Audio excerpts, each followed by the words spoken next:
So the chapter begins with Doma in disbelief that he lost to such a weakling, and regarding Shinobu, he didn't even see her as a swordsman because she couldn't cut off a demon's head. But then he says, wait a minute. Doma says, wait a minute, I might not die like Muzan and even Akaza managed to do it.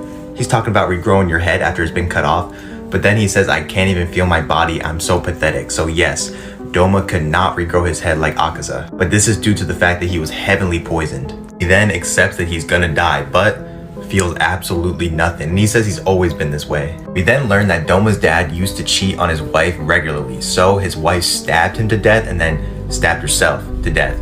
And Doma witnessed this as a kid. He said the blood smelled so horrible that he had to vent out the place. But he said, even this, I felt nothing.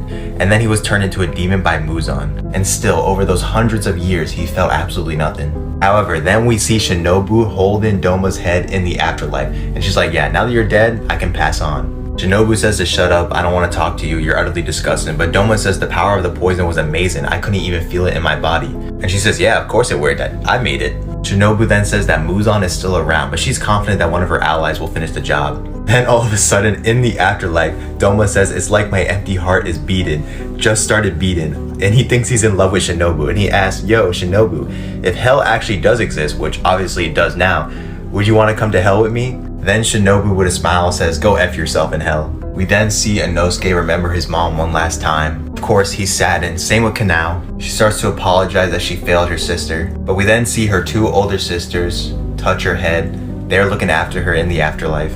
And then we get this beautiful scene of like their whole family hugging, and the chapter ends with her crying. We then see Tanjiro and Giyu are up, and Giyu's like making some sort of fire. And the crow even says that Upper Moon 2 has been defeated, and Tanjiro's just so happy. Like he's like, hey, we're making really good progress. We then see Mitsuri and Obanai are still fighting Upper Moon 4. And you know it's a really hard fight because she controls the castle, so they can't even get close. She tries to crush Mitsuri with the castle, but Mitsuri uses her muscles. Remember, she's super strong and just breaks out of it.